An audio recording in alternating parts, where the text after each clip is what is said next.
Assalamu alaikum wa rahmatullahi wa barakatuh.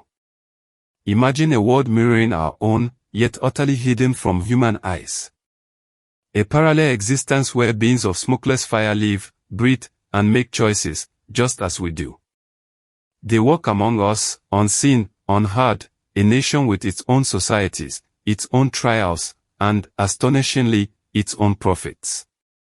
This is the truth of the Jinn, as revealed in the Quran, a creation often shrouded in myth, but fundamentally real. The Quran introduces the Jinn as a distinct creation of Allah SWT, made from smokeless fire. Unlike angels, who obey unconditionally, the Jinn possess free will, just like humanity. This fundamental choice, to obey or defy, shapes their destiny and ours. This shared freedom sets the stage for a cosmic drama that began before humanity even stepped onto the earth.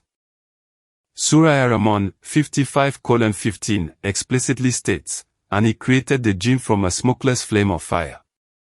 This is their origin, their essence. They are not spirits of the dead, nor are they mere metaphors. They are a tangible, though invisible, dimension of existence, inhabiting realms adjacent to our own, yet largely beyond our perception. The very first rebellion against Allah's SWT command came from among the Jinn. When Allah SWT commanded all creation to prostrate before Adam, the first human, Iblis, a prominent Jinn, refused.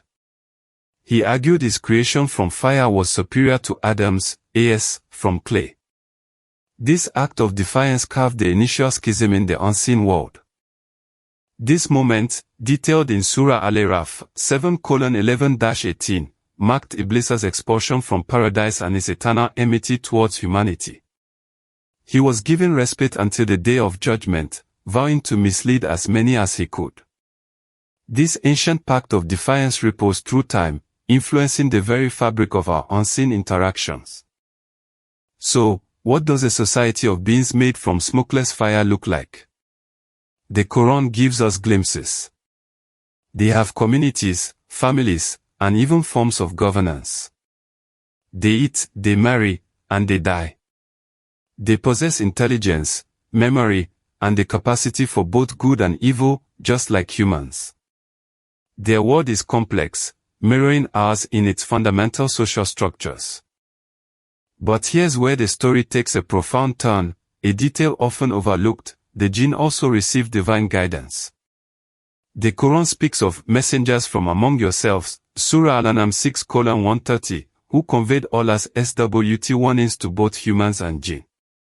This implies that within the Jinn society, there were prophets and warners, guiding their own kind towards righteousness.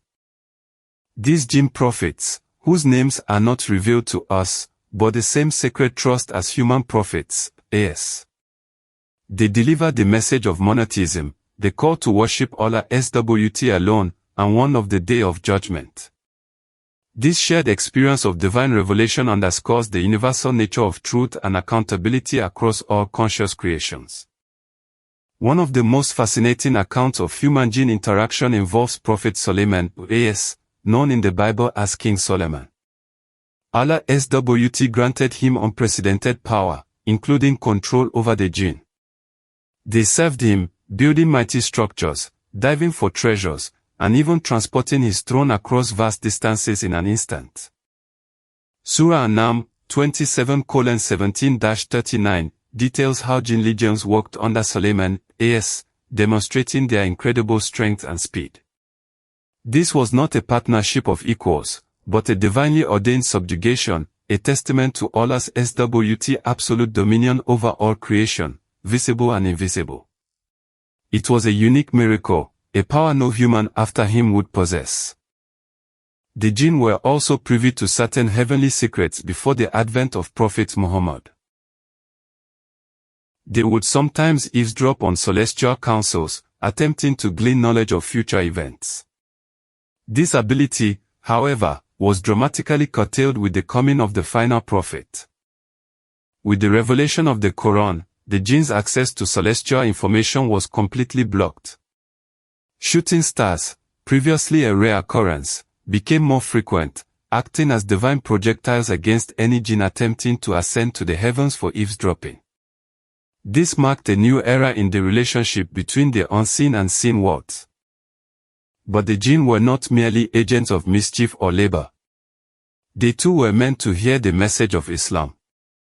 The Quran itself recounts the extraordinary moment when a group of jinn encountered Prophet Muhammad. Reciting the Quran. They were so captivated by its truth and eloquence that they immediately embraced Islam.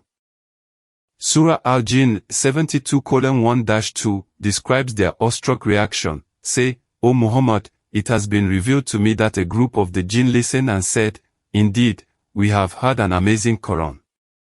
It guides to the right course, so we have believed in it.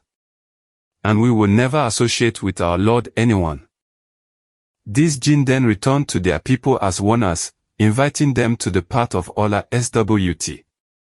This event demonstrates the universal reach of Prophet Muhammad's prophethood, extending beyond humanity to the jinn as well.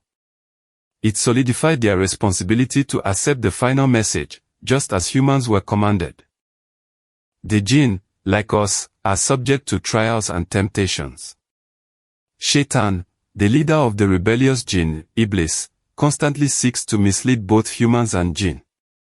He whispers doubts, encourages sin, and tries to divert them from the remembrance of Allah SWT. This is a battle fought in the unseen, yet its consequences are profoundly real. Their influence over humans is limited, however. The Quran clarifies that Shaytan has no authority over those who truly believe and trust in their Lord, Surah An-Nur 16:99. His power is merely to whisper and suggest, never to compel.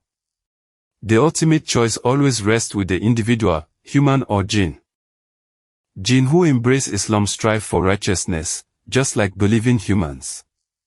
They seek knowledge, worship Allah SWT, and fulfill their duties. Their struggles against temptation and their pursuit of piety are a testament to their free will and the universal path to salvation. The Quran cautions against both fear and reliance upon the jinn. Some humans, out of ignorance, sought help from the jinn for mundane matters, which only increased the jinn's arrogance and led to further misguidance. Surah Al-Jinn 72:6. True reliance is on Allah SWT alone. Ultimately, both humanity and the jinn will stand before Allah SWT on the Day of Judgment. The Quran speaks of a gathering where both will be addressed. O company of jinn and mankind, did there not come to you messengers from among you, relating to you my verses and warning you of the meeting of this day of yours? Surah Al-An'am 6:130. Each jinn, like each human, will be held accountable for their choices, their beliefs, and their actions. Those who follow the guidance of their prophets and the final message of Islam will be rewarded. Those who defied will face the consequences of their rebellion. There is no escape from divine justice for any conscious creation. The existence of the jinn reminds us of the vastness of Allah's SWT creation, far beyond what our limited senses can perceive. It teaches humility, expands our understanding of divine justice, and reinforces the universal message of monotheism and accountability. We are not alone in our worship or our struggle. Their story is a profound lesson for us. Free will is a sacred trust. Whether human or jinn, our journey is defined by the choices we make, the guidance we accept, and the Creator we choose to serve. The unseen world of the jinn is a testament to the intricate tapestry of existence woven by Allah SWT.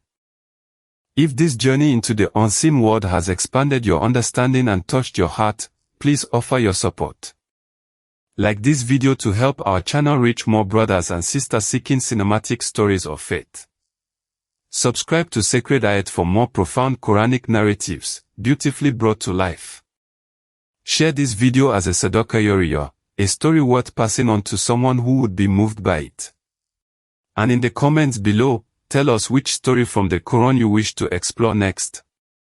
Wassalamu alaikum wa rahmatullahi wa barakatuh.